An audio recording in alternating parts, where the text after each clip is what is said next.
There are inherent risks to doing what we're doing. Definitely scary when you're not close to the boat. Oh no, yeah. I'm not going in. What's up, guys? I'm Leticia Bufoni. As a professional skateboarder and a racing driver, I'm used to taking risks.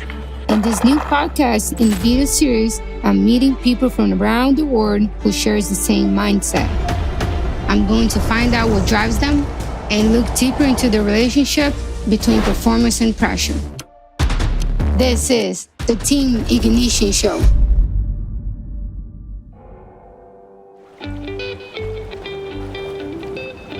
We are in Hawaii, and I'm about to meet up with Ocean Ramsey, and she's gonna take me to swim with sharks. Hi, I'm Ocean Ramsey. I'm a shark and marine conservationist and scientist. Working with wildlife just came very natural to me, like it's in my blood. I'll say I'm very nervous right now. My hands are sweating. I'm afraid of sharks. I don't know if she knows that, but she's gonna have to change my mind and convince me to get in the water because I'm scared. For me, being out in open blue ocean, it's the most infinite feeling of freedom. That kind of expansive wilderness, it just makes me feel like I am just kind of connected to everything. The goal isn't to be high risk per se. It's more of like a calculated risk so that we can learn more, so we can learn to coexist and ultimately help save lives, humans and sharks. If I die from a shark-related incident, that's 100% on me. You excited to go swim with the sharks today? I'm nervous. That's understandable. Honestly, it's respectful to be nervous about something you don't know a lot about, but we're gonna teach you a lot today. It's just tragic because I think, and I realize that people are deaf to the message of conservation when they're blinded by fear. And so in order to open their eyes to see sharks for what they really are, how important they really are, to see their plight, we have to get them in the water so that they can see them themselves. I'm hoping that we can bring you up to the level where you have a camera and then you help me out with our field ID. Okay. That'll be like our ultimate goal, but if we can even just get you in with like maybe Sandbar, Galapagos, maybe we'll get lucky in a tiger shark swim spot. Tiger shark? Yeah. That's scary. Yeah. You ready? Do it. Yeah. Okay, let's go. There are inherent risks to doing what we're doing, just like there's inherent risks to driving around in a car around a bunch of humans. There's always going to be like a risk there, but I think that we manage the risk as best as we possibly can, given the open ocean environment with beautiful, important, wild apex predators and these dangerous humans up on the boat. Nobody else has the amount of experience working with large predatory species outside of a cage. People are living their lives afraid of sharks, and they don't need to be. They just need to learn more about them and gain some experience with them to have this nice coexistence. Oh, there's one. That's a Galapagos shark. You see it? Hell no. Yeah. I'm not going in. You're going in. It's gonna be fun. Hell no, did you see it? It was huge. Yeah, he was actually moving pretty fast too, which is awesome. It was so fast. Yeah. I would say like when I'm like jumping out of a plane, I'm in control. Like I'm doing the stuff I have to do to land safety. Unless something bad happens, but most of it I'm in control. I was just not in control.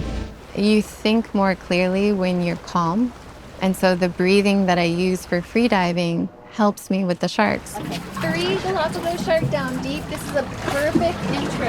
I have to be conscious about the way that I'm moving. So right before I go into the water, I usually take a deep breath and let everything else go.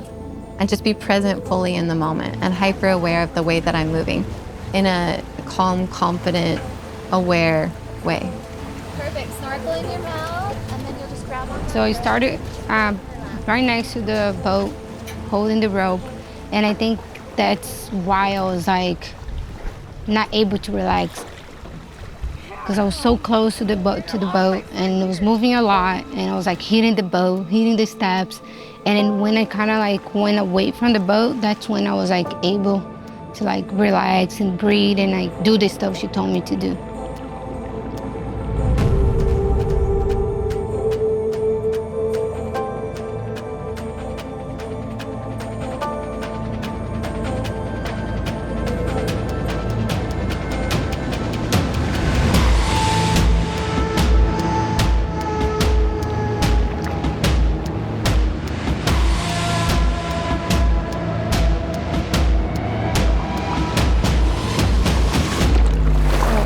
after the first dive, when I got back to the boat, I was like, okay, I did it. I don't have to go back in. I'm good. And then she stayed in the water, and then she got to the boat, and she was like, oh, we're gonna go one more time. And I was like, I don't know about that. And then she was like, no, come on, one more time, it's gonna be good. So I was like, okay, I didn't want to say no. So one more time was a little better, but I was still nervous. So then we've got an oceanic bag take down below, staying a little deeper. So I think it's the one you're like talking about. Yeah. So I want to try and get you down a little deeper. I don't know about that. How's your heart rate when you first got in? Pretty high? Yeah. Okay. How was it right before we got out? Too hard. Yeah? A little bit more relaxed? You're taking your mask off.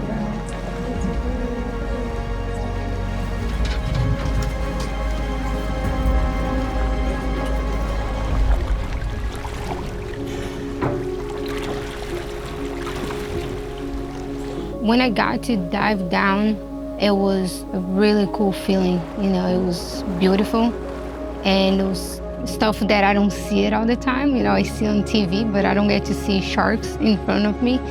And it was beautiful. It was magical. Even though I couldn't hold my breath for too long, I think I was able to hold for like about 15, 20 seconds. It was just amazing. And I was like, I just wish I could hold my breath for like 3 minutes just to be down here swimming with them.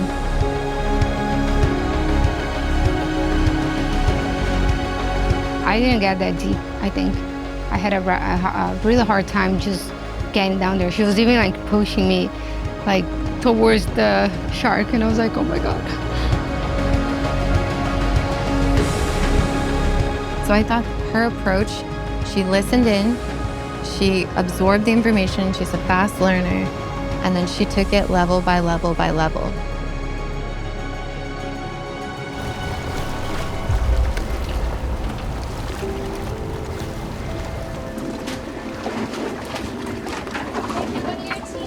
It's crazy. They're so big. And got on the boat again, and then we moved location, and then we went to see the tiger sharks. Watch the shark's behavior, and then I'll be like, you're good, and then we might dive down. But you know what? You've already like exceeded my expectations. Yeah. So great job. It's just scary. They're too big. And there's like 5 of them.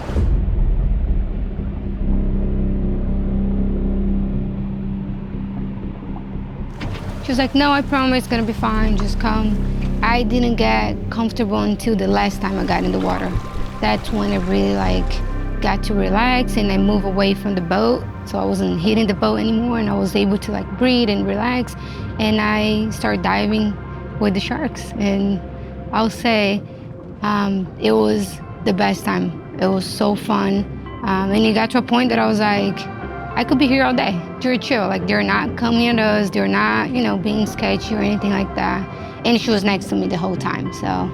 And then I didn't want to get out of the water.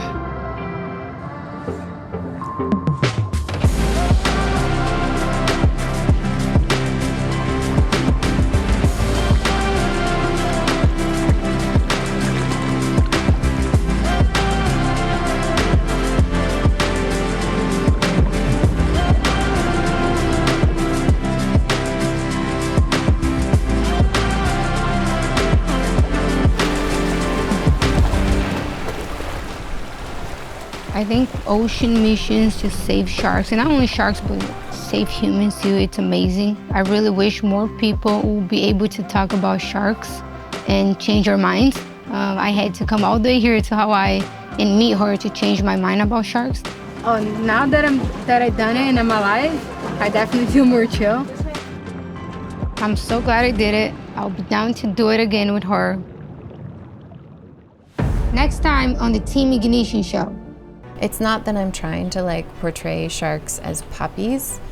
Puppies bite a lot of people. Thank goodness sharks aren't puppies, but they're clearly not monsters, and they don't get the credit they deserve for that. How many sharks are killed every year? Over 100 million sharks are killed every year. My method of research and learning is, I feel like, for the greater good, for humanity and for the environment, but it does come with a risk. And that's a risk that I'm taking on personally with my own life.